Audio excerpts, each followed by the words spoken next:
Bonjour à tous. Il est évident aujourd'hui que le droit positif béninois protège la femme, quel que soit son âge. Je ne vous rappelle pas les lois votées ces dernières années, les mécanismes institutionnels mis en place pour la réduction drastique, sinon en idéal, l'élimination des violences basées sur le genre. Mais l'effectivité totale de cette sécurité à tous égards est un vœu pieux, avec des avancées et surtout des résistances qui demeurent. Au nombre des domaines où le bar blesse, on découvre les milieux d'apprentissage comme de véritables sources d'inquiétude.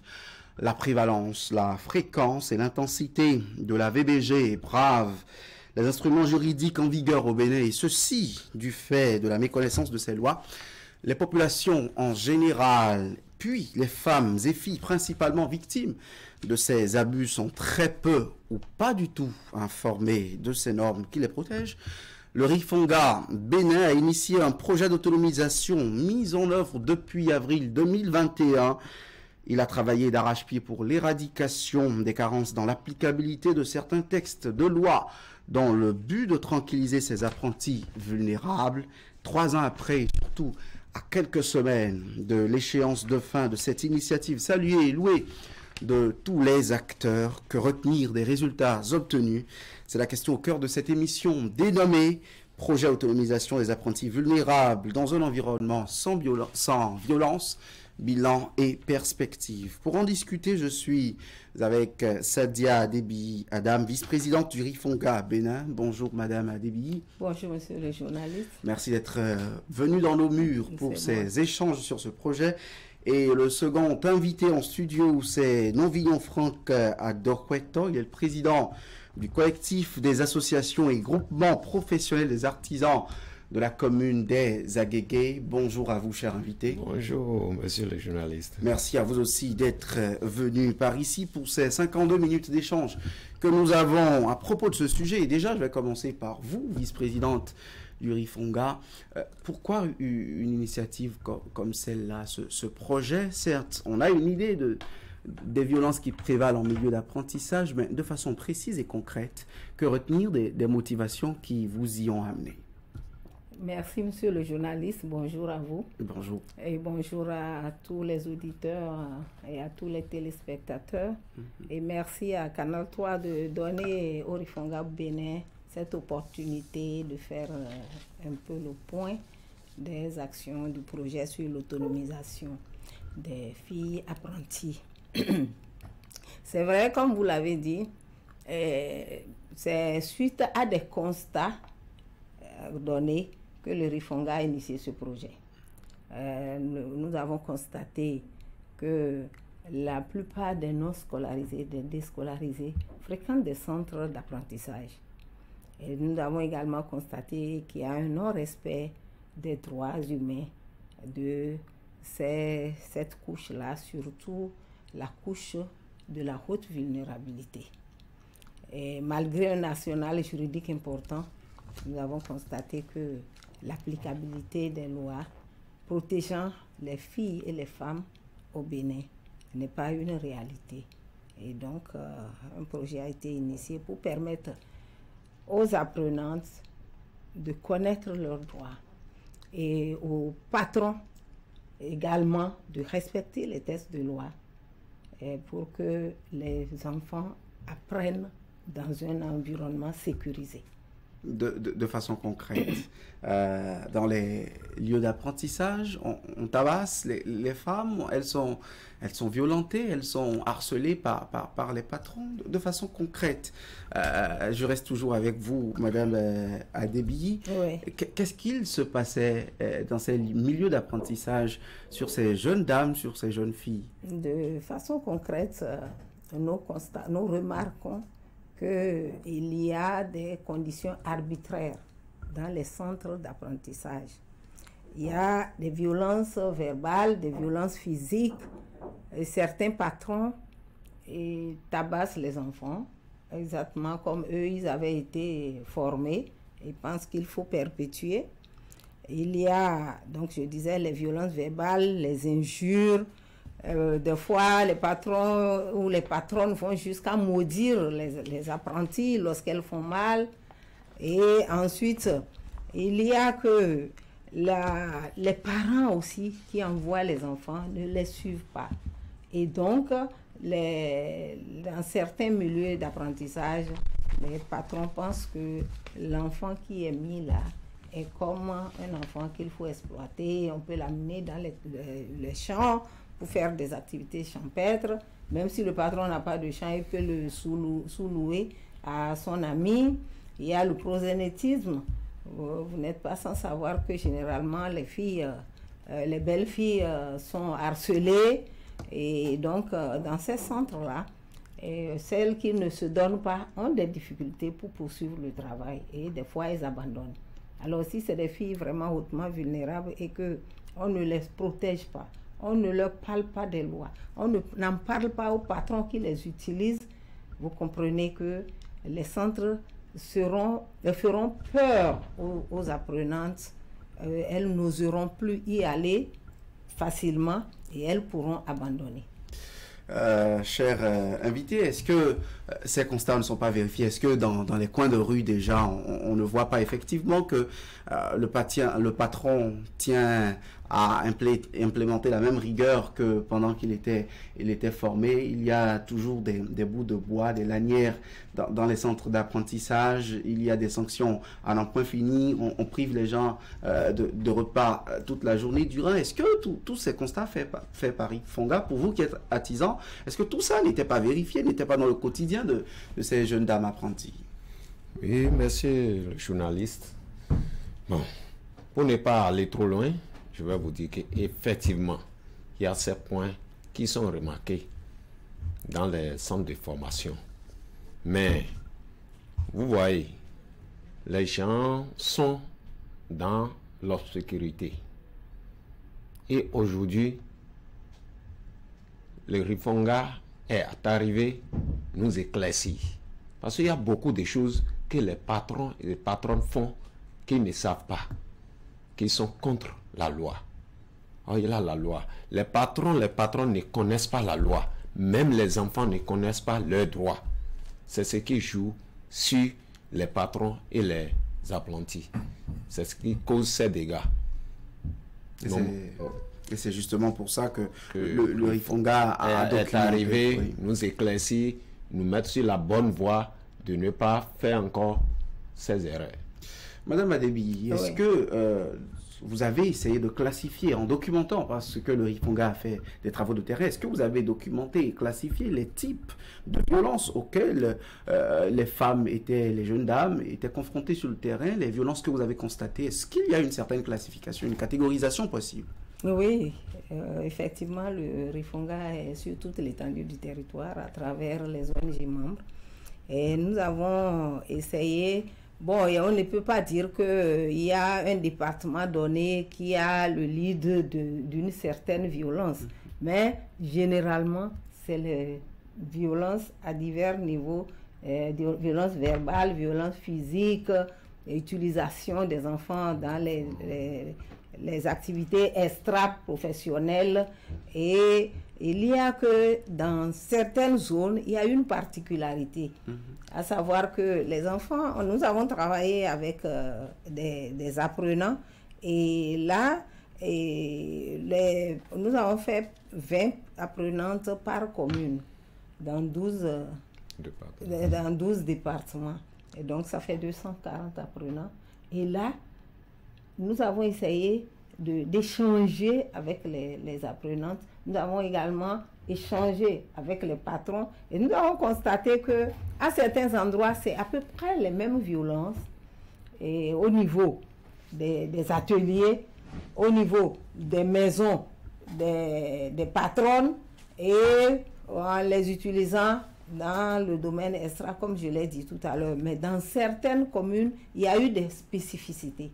Et d'autres patronnes, par exemple, utilisent, comme je l'ai dit tout à l'heure, des filles comme une proie pour appâter des hommes, pour pouvoir en tirer profit. On met les photos de profil des enfants, et lorsque le garçon est intéressé, il négocie, et c'est la patronne qui prend les sous. Et ailleurs, on fait la promotion des grossesses en milieu professionnel pour juste tirer profit parce qu'on aurait déjà installé des lois pour dire lorsqu'une fille est grosse dans mon atelier, l'auteur est obligé de venir donner la dot pour laver mon atelier. Donc nous avons constaté ces différentes... Donc on promeut que les jeunes dames apprenties aillent se donner à des hommes pour amener des grossesses. C'est ce que vous avez vu sur le terrain? Oui, les enfants même ont dénoncé. C'est quand même étonnant. Que sur les profils de certaines patronnes, on mettait leurs photos et des gens sont intéressés. Et lorsqu'elles tombent grosses, l'intéressé vient payer la dot pour pouvoir laver l'atelier entre guillemets. Et donc, d'échange en échange, nous sommes arrivés à briser cette chaîne-là qui liait les enfants aux patrons. Elle ne savait pas que ce qu'elle faisait était vraiment réprimé. Vous voyez, tout à l'heure, vous avez parlé de l'arsenal juridique au Bénin. On ne peut plus dire qu'en dehors des lois sur le harcèlement sexuel, des lois sur la prévention et la répression du harcèlement, la loi 2021-11 du 20 octobre 2021 portant dispositions spéciales de répression des infractions à raison du sexe, malgré ces dispositions-là, il y a encore que dans des ateliers, les enfants vivent, dans certains ateliers, les enfants vivent des cauchemars. Et donc, en travaillant avec les filles, en travaillant avec les patrons, nous avons essayé d'échanger sur la question. Nous leur avons fait une projection, un miroir, nous leur avons montré le miroir de leur société pour leur dire, aujourd'hui au Bénin, nul n'est au-dessus de la loi. On devrait pouvoir sécuriser les enfants. On devrait pouvoir éviter les différents types de violences que les enfants ont décrits. Certaines autorités étaient même surprises de savoir que dans leur localité, des enfants vivent le cauchemar. Eh bien, moi, l'une des mesures que je trouve en matière de pertinence dans votre combat, c'est qu'en réalité, les lois que vous venez de citer ont été adoptées en fin d'année 2021, année dans laquelle d'ailleurs vous avez commencé la mise en œuvre de ce projet, ce qui montre vraiment l'ampleur et l'intensité du phénomène au moment où vous l'aviez pris à bras le corps pour en parler. Mais si je ne le demande pas à M. Franck Adorqueto, j'y arrive. Si je ne le demande pas, il y aurait un effet d'inachevé. Est-ce que quand le Rifonga est venu à vous, quelle est déjà la méthode, la méthodologie, la logique, l'approche qu'ils ont amené vers vous pour que ces pratiques que vous avez gardées depuis toujours, que vos patrons, leurs patrons à eux, ainsi de suite, ont eu à garder plusieurs années durant, comment est-ce que le Rifonga s'y est pris avec vous? Monsieur le journaliste, sans vous mentir, j'apprécie beaucoup le Rifonga de les travaux qu'ils font. Sinon, on dirait, s'il n'y a pas la loi, personne n'est sous la loi. Avant, on maltraitait les enfants dans le sens inverse qu'on ne le savait pas. Mais aujourd'hui que Rifonga est arrivé, il nous a montré le chemin, comment protéger les enfants, comment garder les enfants. Il nous a montré comment faire pour ne pas être en crise avec les enfants. Et aujourd'hui, grâce à leur formation qu'ils nous ont donnée et à nos enfants, tout le monde est satisfait. Et aujourd'hui, on peut être en atelier avec les enfants, on peut être en atelier avec des enfants comme des frères et des sœurs. Ne pas adapter les enfants aux travaux qui ne les concernent pas, ce qui n'est pas de l'essor, de les confier, de les forcer à faire ce qu'ils n'est pas capable de faire. Aujourd'hui, on a tout compris et c'est grâce à Rifonga qu'on est dans ces territoires. Mais comment est-ce que le rapport se passait entre apprenti et patron quand le patron abusait, quand le patron est ignorant, il ne connaît pas les lois de la République? Qu'est-ce qui pouvait amener le patron à forcer un enfant à lui faire la vaisselle à la maison, à amener ses vêtements, à les lui laver, à lui faire une lessive séance tenante, à envoyer ses enfants à l'école, à veiller à faire son ménage à la maison? Est-ce que vous-même, dans votre âme, en tant que maître artisan, vous n'étiez pas dérangé des agissements comme ça? Au fait, ce n'est pas tout le monde qui le font. Mais il y a certains patrons et patronnes qui ne connaissent pas les responsabilités.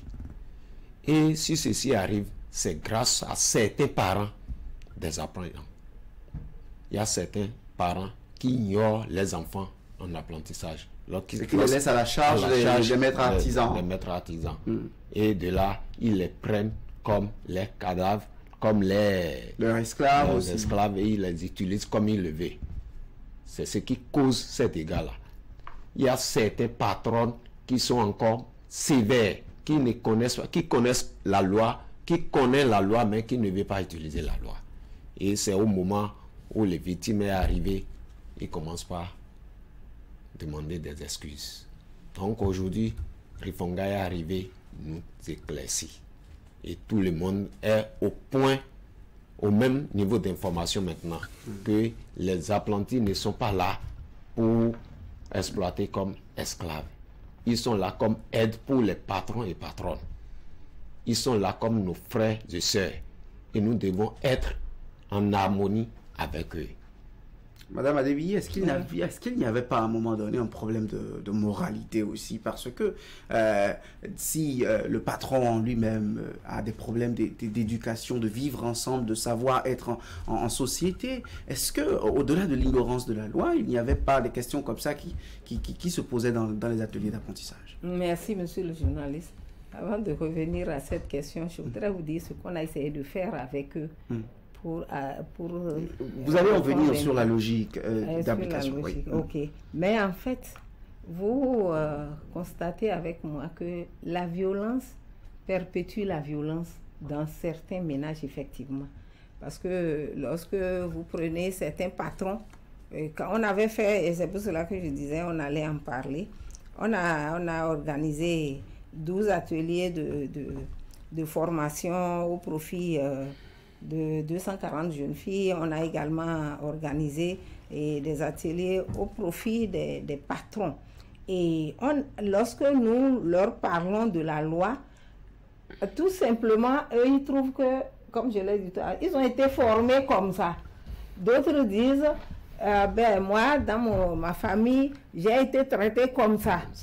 Donc, étant traité comme ça, ils trouvent normal qu'on puisse traiter un enfant d'autrui comme ça.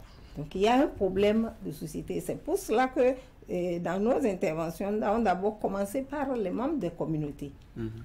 Nous avons, dans les 12 départements, nous avons ciblé un certain nombre de personnes, des leaders d'opinion, des leaders religieux, les autorités politico-administratives et les membres, les responsables des structures de formation pour leur dire, voilà ce que les lois disent.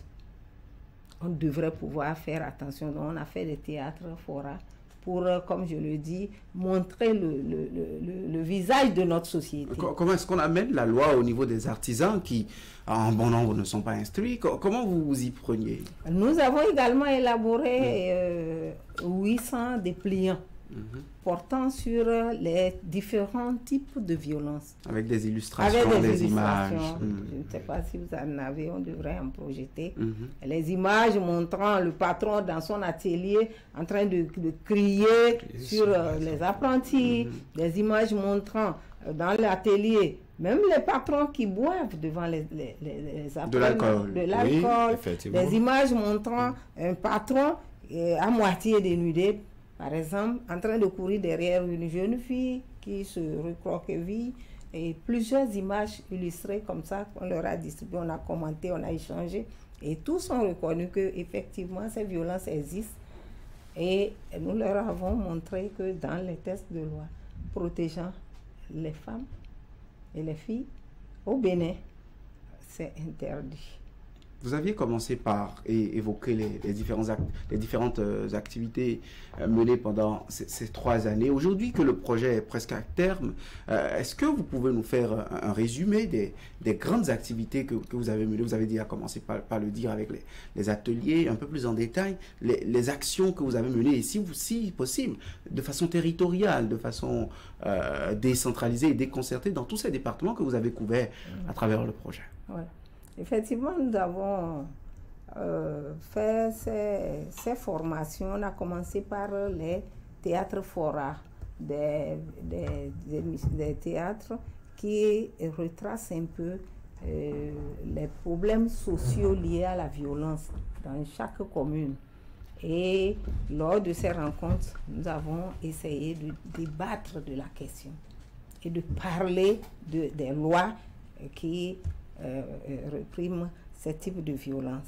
Nous avons fait également, comme je l'ai dit, des séances dans les 12 départements avec les responsables par binôme de communes. On a pris 10 dans chaque commune, donc 20 par commune, on a échangé avec les patrons sur les lois protégeant les filles en milieu de travail. Et là, certains ont pu découvrir que dans la loi, c'était interdit de violenter. C'est à l'ordre de ces... Vous voulez parler du châtiment corporel? Du châtiment corporel. C'est à ces occasions. Donc ce n'était pas qu'à l'école que le châtiment corporel a été retiré. On dira ça à les maîtres artisans de ne pas taper des fessées, de ne pas taper des coups au mollet des apprentis. Sinon, l'apprenti n'est pas... Les 240 filles à travers les 12 communes avec lesquelles nous avons fait 3 jours de formation, nous avons échangé aussi sur les lois. Nous leur avons appris la notion de parenté responsable. Nous leur avons donné des notions sur l'hygiène des menstrues. Et ensemble avec ces filles, nous les avons amenées à découvrir ce que la loi dit en les protégeant en milieu du travail. Parce que dans ces lois, c'est interdit les relations entre patrons et patronnes. C'est même lors de ces formations... Entre patron et apprenti. C'est même lors de ces formations que certains ont venu à dire « Ah, ils ne savaient pas qu'il y a une loi comme ça. » Bon. Et après, nous avons organisé, nous avons organisé aussi des émissions radio en langue. Pour expliquer, pour expliquer. Et le relais a été pris après avec les responsables que nous saluons, les responsables des associations des artisans. À travers leurs différentes rencontres dans d'autres localités qui n'ont pas été couvertes, ils ont continué à faire, à en parler, et la vulgarisation va se poursuivre. Les dépliants, nous allons plus tard en parler, et ça fait partie des actions à poursuivre. Et avec ces dépliants mis à leur disposition, ils ont continué le travail. Je parie qu'avec ce lot, ce package d'informations, d'outils, de sensibilisation, de formation aussi qui vous ont été donnés, votre ignorance a été dissipée, vous avez été vraiment informé, vous avez pu partager l'information, vous qui êtes responsable d'associations d'artisans. Vraiment, l'information a été bien partagée partout dans les localités, même dans les centres de formation. Beaucoup de centres de formation ont reçu ces informations, et tout le monde, là où nous sommes maintenant, beaucoup des centres de formation sont au même point avec nous, qu'il y a ces lois qui sont contre ces patrons qui auront agi contre les apprenants. Ils ont bien reçu, ils ont aimé l'information, ils l'ont prise, mais est-ce qu'ils se sont engagés à observer? Oui, il y a certains qui sont engagés à observer. Sinon, ce n'est pas tout le monde qui devons être au point maintenant, mais petit à petit, on aura atteint. Vous avez senti un changement significatif? Effectivement, nous avons senti un changement, un grand changement au niveau de certaines patronnes, surtout c'est les patronnes qui le font. Ah, vous voulez dire que les patrons sont moins... Les patrons ne battent pas à coup de fouet? Non, mais il faut dire la réalité. Il faut dire ce qu'on voit. C'est surtout les femmes ils vont faire des petits marchés, ils vont mettre ça sur la tête de leurs apprenants d'aller au marché vendre. Vous voyez, oh, l'enfant est venu pour apprendre quelque chose. Tu l'as envoyé au marché. Quand est-ce qu'elle aura le temps de venir apprendre ce qu'elle va apprendre? Donc, beaucoup de femmes le font. Mais aujourd'hui, on les a informés de ça. Et ils sont tous au même niveau avec nous. Je parie aussi qu'il y a plus de jeunes filles en apprentissage dans des ateliers où des femmes sont responsables, comme les ateliers de coiffure, de couture, plus qu'au niveau des hommes. Je trouve que c'est peut-être pour ça que le monsieur à Dorguiton trouve qu'il y a que les patronnes exagèrent ou sont les plus exposées. Vous avez fait le même constat sur le terrain? En fait, on ne peut pas lancer la pierre aux dames, à qui que ce soit. Quand même, la dame va défendre. Et je sais très bien que parmi les hommes et les femmes, beaucoup soutiennent les apprentis, et surtout les apprentis hautement vulnérables. Il y en a qui donnent à manger aux apprentis, il y en a qui n'ont même pas reçu les frais de contrat depuis peut-être 1 an, 2 ans, 3 ans. Et il y en a aussi dans le lot, hommes comme femmes, je dis bien, hommes comme femmes, patrons de centres de formation qui violentent les filles. Alors les changements qu'on a eu à percevoir, c'est que les apprentis, le maintien des filles vulnérables en apprentissage est constaté. Parce qu'il y en avait même qui étaient sur le point d'abandonner et qui avaient été identifiés grâce à l'appui des responsables de centres de formation et des responsables de CPS dans ces localités. Vulnérabilité due aux moyens, oui, à la capacité de tenir encore pendant la formation. Oui, vulnérabilité surtout, c'est des orphelines de mère, de père ou de mère, ou les deux à la fois, ou les deux existent, mais bon, sont incapables de soutenir vraiment les enfants. Et pour 100 francs, la fille peut se livrer au premier venu. Alors, le maintien, et puisque l'une des activités, le projet a donné à 120 filles dans ces 12 communes des kits pour réduire la vulnérabilité. L'apprentie couturière a reçu un kit de couture, machine à coudre, fer à repasser, etc. La coiffeuse a reçu des casques, un casque, c'est sur lave-tête, ou les potes bigoudi, donc il y a un kit pour permettre à la personne de démarrer. D'où le volet autonomisation de votre projet. Oui, ouais. C'est un volet très important qui a plu à ces filles-là. Et ça leur a permis de se rendre compte que malgré leur vulnérabilité, elles peuvent poursuivre la formation et y demeurer jusqu'à obtenir le diplôme. Sans pour autant se livrer au patron, voilà, ou à un abus. Et les patrons aussi formés nous ont rassurés d'un certain nombre de changements dans leur pratique de formation dans les centres. Parce que une fois qu'elles ont découvert que les anciennes pratiques sont réprimées par la loi, elles nous ont confié lors de l'évaluation qu'il y a eu un changement dans leur manière de traiter les apprentis. Le climat dans les apprentis ont échangé. Et ce que Franck va certainement nous confirmer. Et les filles même nous ont rassurés lors de cette évaluation-là que l'estime de soi est revenue. La confiance en soi est revenue. Et là, vraiment, les connaissances acquises, les filles ont commencé à en parler dans leurs ateliers de retour de ces formations. Et les patrons également, comme je l'ai dit tout à l'heure, ont continué à enseigner à leurs autres pairs les lois et les pratiques néfastes à ne pas adopter dans les centres de formation. Est-ce que vous avez fait juste enregistrer des informations sur les fiches d'évaluation selon lesquelles maintenant vous changez de comportement, vous n'allez plus violenter, vous n'allez plus dire des balivernes, excusez le terme que j'emploie, à des filles ou même à des jeunes garçons qui sont en apprentissage chez vous, qui sont à la quête de la formation, où effectivement les comportements ont changé? C'était pour contenter le Rifonga Bénin, ou c'était vraiment un constat devenu effectif désormais dans les ateliers? Non, ce que je vais dire, que tout va changer bientôt. Pourquoi? Parce que on ne savait pas, beaucoup d'entre nous, je ne veux pas dire tout le monde, mais beaucoup d'entre nous, la majorité ne savent pas. L'ignorance était grande. C'est ça. Mais aujourd'hui que Rifonga est arrivé, il nous a mis au point du démarrage. Et tout le monde a les yeux sur ça. C'est pourquoi la sensibilisation a été faite partout, dans les localités, pour pouvoir permettre à nos filles vulnérables de vivre leur vie comme il le faut.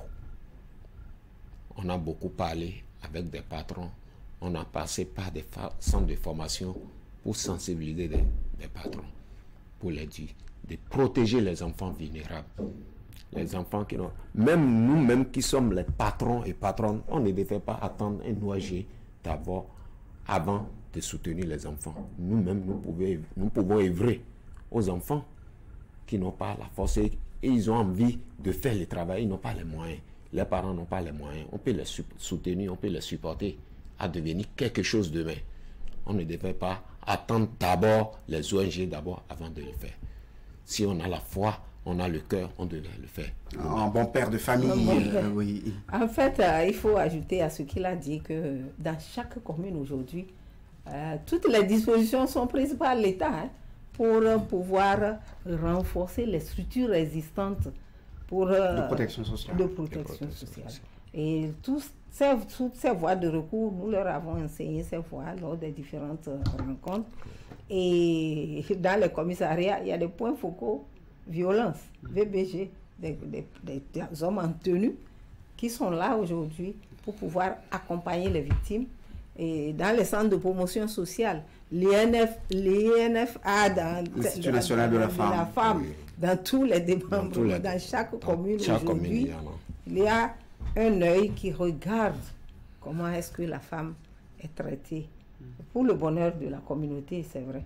Donc, tout ça réuni, je crois que les patrons ont des raisons.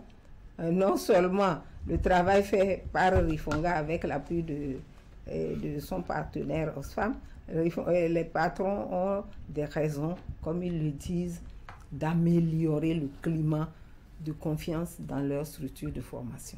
Qu'est-ce qui a milité, selon vous, en faveur de ces objectifs atteints? Et si je dois vous poser une question fermée, si on dit aujourd'hui, vous êtes satisfait, très satisfait, excellemment satisfait, que répondez-vous au bilan après 3 ans de mise en œuvre? Vraiment, après 3 ans de mise en œuvre, nous avons trouvé que la thématique est pertinente. Les partenaires même l'ont confirmé lors de l'évaluation, que c'est une thématique très pertinente.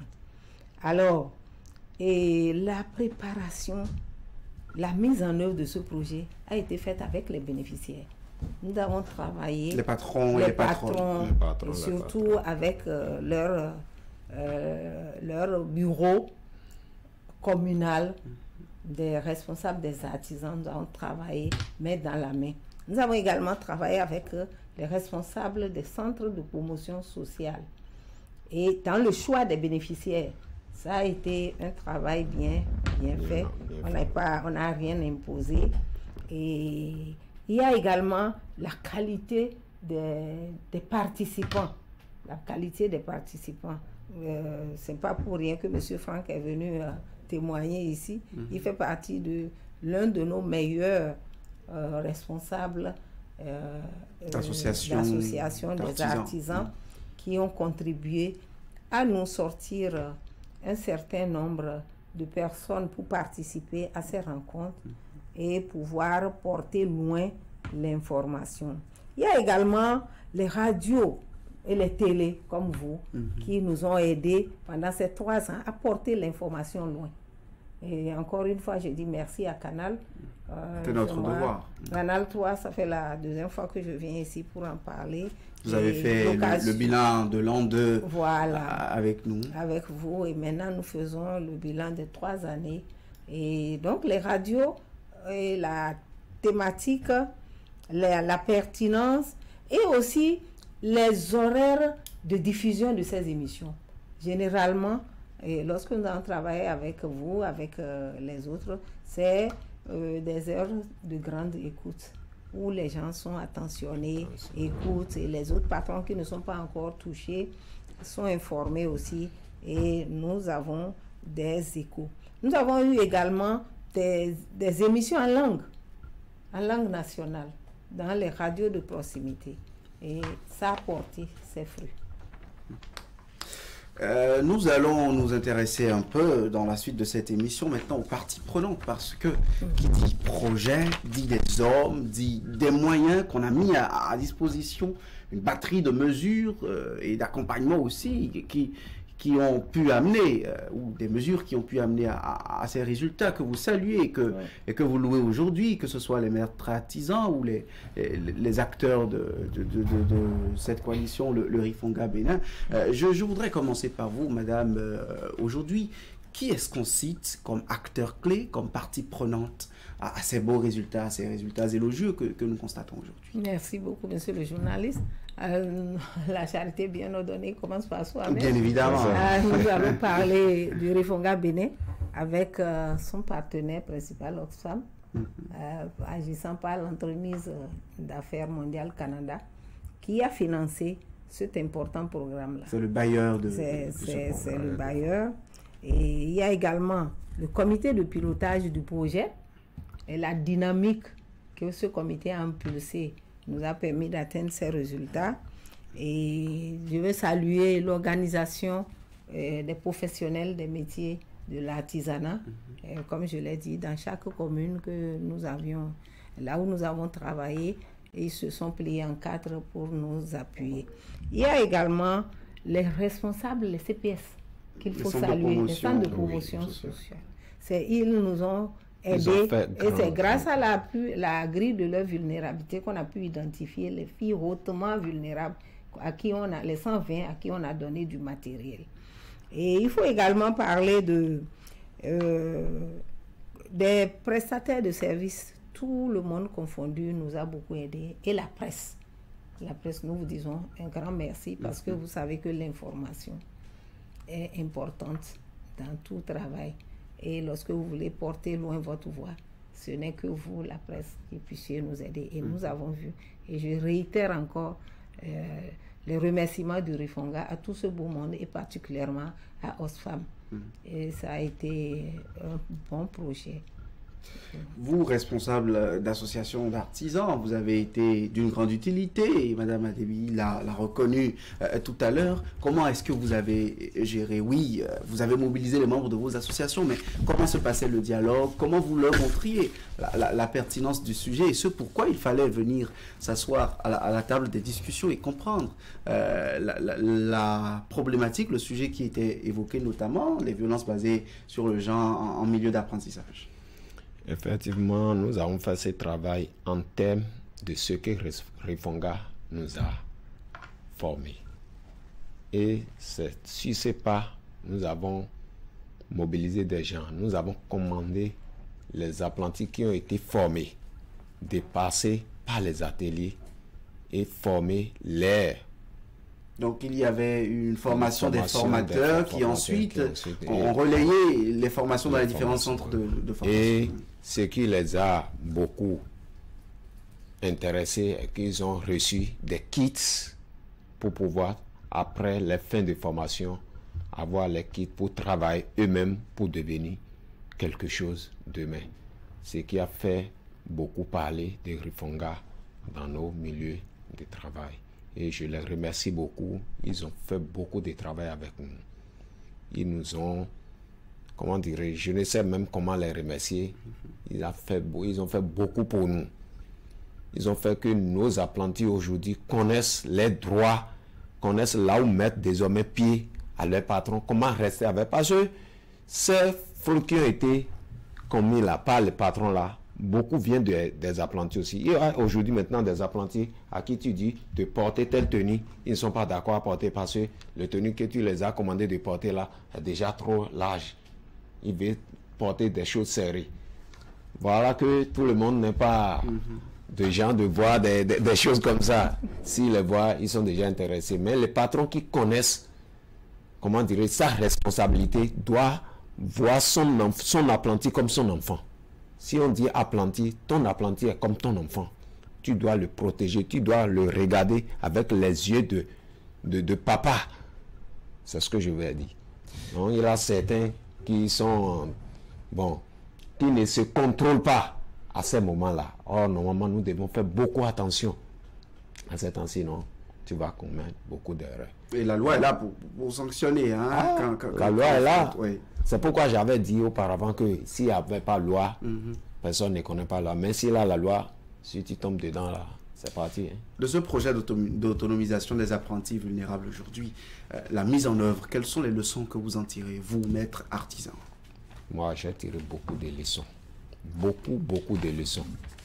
Quelles sont les leçons que j'ai tirées? Avant, moi-même qui suis ici, il arrive des moments que si mes apprentis font des erreurs, j'agis gravement sur eux. Mais aujourd'hui que Rifonga est arrivé, même avant que Rifonga n'était pas arrivé, ça me... Le changement de mentalité. Mais aujourd'hui que Rifonga est arrivé, ça m'a encore beaucoup... Et j'ai vu beaucoup de choses à travers les formations, à travers ce qu'ils nous ont montré. Et aujourd'hui, je suis très fier d'être ensemble avec eux à tout moment. À n'importe quel moment, ils ont besoin de moi. Je suis prêt à les satisfaire. Mais le Rifonga a conquis le cœur, visiblement, des maîtres artisans. C'est à votre actif. Madame Adébiyi, dans la mise en œuvre, les leçons tirées. Merci beaucoup. Les leçons tirées, c'est dans la synergie d'action entre les différents acteurs. Que ce soit Rifonga, que ce soit les artisans, que ce soit les responsables des centres de promotion sociale, les autorités politico-administratives des différentes communes, nous avons travaillé la main dans la main pour que ce travail qui est fait ne s'arrête pas en si bon chemin. Donc, c'est quelque chose à saluer. Et ce qui est bon dedans, c'est que au niveau de chaque commune, toutes ces structures-là sont là. Toutes ces structures sont là. Cette architecture institutionnelle existait déjà. Existait et chacun travaillait dans son coin. Mais avec ce projet, nous avons essayé la main dans la main de travailler. Ça a beaucoup évolué. Et ça a permis d'avoir les résultats que vous voyez aujourd'hui, à savoir que le patron dit, bon, nous sommes conscients que la violence n'est pas bien, nous sommes conscients qu'il faut améliorer les conditions du travail des enfants. Donc, vraiment, nous avons pensé que s'il faut continuer ce travail, c'est de poursuivre. Parce que pour appuyer, on a appuyé que 10 filles hautement vulnérables par commune. Or, la vulnérabilité est là. À raison d'une commune par département. Oui. Oui. Pas dans les 12. Dans les 12 départements. Donc, la vulnérabilité est là. Et le souhait, c'est de couvrir les 77 communes du Bénin. Là, vous glissez déjà dans les recommandations issues des évaluations et du bilan que vous avez eu à faire. Oui. Nous devons poursuivre la sensibilisation également. D'abord, je disais qu'on va augmenter, avec l'appui de nos partenaires, les vulnérables à appuyer, de continuer à travailler avec les artisans, de travailler avec les jeunes filles et aussi sensibiliser les garçons. Parce qu'on n'a pas parlé des jeunes garçons qui sont aussi vulnérables d'une certaine façon, à leur manière aussi, par rapport au VBG, mais vulnérables aussi. Ils sont vulnérables et ils sont aussi des auteurs des violences. Parce que quand on prend un homme dans un atelier qui est le patron, et le sous-patron, vous l'appelez, non? Oui, le sous-patron. Donc lui-même, il veut faire sa loi. Il y a des garçons aussi qui nous ont vus sur le terrain, qui nous disent, madame, vous n'allez pas que protéger les filles. Nous aussi on est battus, on est fouettés. On est envoyés au champ, etc. Donc, voilà un peu. Comme madame l'a dit, il s'est passé avec moi dans les années passées, non, oui, que le prodige nous a confié certains enfants, ils apprennent des choses, ils ont fait 6 mois avec moi. Mais vers la fin, ils se sont mariés. Des apprentis. Des apprentis. Découvert des amours pendant la période de formation. Lorsque moi je n'étais pas là, c'est fini. Hein. Ils sont libres de faire tout ce qu'ils veulent. Et c'est à la fin que j'ai découvert tout ce qui s'est passé. Et là, certains qui sont en grosse, même avant de quitter.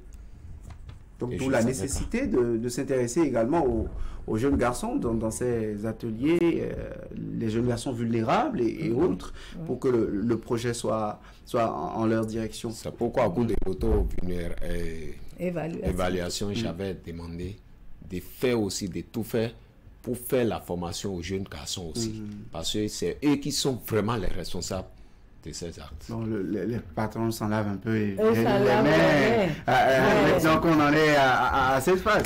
Oui, si je vous demandais, en dehors de votre recommandation liée au fait qu'il faut élargir aux jeunes garçons, est-ce que vous avez reversé d'autres recommandations, vous, en tant que maître artisan ou d'autres maîtres artisans que vous avez écoutés, ce que les artisans veulent comme recommandation dans ce projet dont Rick Fonga veut déjà l'acte 2, si je comprends bien les explications de Mme Adébi. On avait d'autres recommandations que de poursuivre les travaux. Sinon, avec ce point, on ira jusqu'à terme. Sinon, on a vraiment besoin de formations pour nos enfants. C'est nos recommandations. On n'a rien que ça. Mais, oui, Mme Adébi. Mais avant, nous allons dire que, comme on a dit, de mettre à l'échelle, c'est vrai, ils ont demandé ça. Et quand, à l'évaluation, on a pensé qu'il ne faut pas laisser tout comme ça. Parce que les enfants appuyés doivent être suivis. Donc, un plan de durabilité doit être élaboré pour consolider les acquis. Et dans chaque commune aujourd'hui, des réflexions sont déjà dans le sens de mobiliser ces différents acteurs qui ont pris partie dans ces activités-là pour que ensemble nous puissions élaborer ce qu'il faut faire. Même si le projet finissait, on ne peut pas laisser les enfants avec le matériel sans un suivi rigoureux. Donc il faut élaborer tout ce qu'il y a à faire dans ce cadre. Et ces filles devraient pouvoir aussi utiliser ce matériel avec d'autres filles vulnérables. Donc pour pouvoir les aider grand aussi. Travail doit parce qu'une personne aidée peut constituer une source d'accompagnement pour d'autres filles vulnérables également. Aussi, c'est pas eux-mêmes qui ont la chance d'avoir ils ont été appuyés par le Rick Fonga et le projet d'autonomisation. Aussi, lors de l'évaluation, c'est dit que nous devrons nous mettre ensemble dans le cadre du co-développement pour pouvoir élaborer un plaidoyer en bonne et due forme pour que dans le cadre des formations et de l'évaluation des apprenants au CQM et au CQP, qu'on puisse mettre dans les formations la question des violences basées sur que cela le fasse genre, partie des curricula de formation, au même titre que le métier artisanal qu'ils savent faire. Voilà, et qu'on les évalue par rapport à ça. Et lorsqu'un apprenant sort et qu'il sait, et qu'il prend conscience de l'existence du phénomène, qu'il connaît les lois, et qu'il devient patron, je crois que ça va réduire considérablement les violences dans le milieu de l'apprentissage. Madame Adébi, pour finir, parce que nous sommes à quelques minutes de la fin de cette émission, les perspectives à court, à moyen, à long terme, que diriez-vous en quelques mots, comme en guise de mot de conclusion de cette émission? Oui, comme je crois qu'on a déjà commencé, c'est qu'il faut qu'on élargisse la formation et qu'on poursuive la formation de tous. On a commencé par les communautés, on est allé avec les apprentis, les patrons, et il y en a dans les 77 communes. Donc nous souhaitons y aller. Nous souhaitons aussi, dans le cadre du lobbying, parler des curricula de formation sur les BBG. Nous pensons également élaborer une base de données fiable sur l'apprentissage. Et en un mot, nous voulons mettre à l'échelle le projet dans les 77 communes du Bénin. Vivement que ce soit effectif pour le bonheur de toutes ces filles vulnérables apprenties de par le Bénin. Monsieur Adokweto, un mot de conclusion à la fin de cette émission.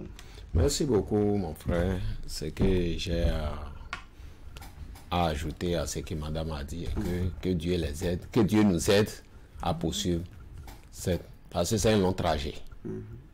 Nous sommes sur un long trajet.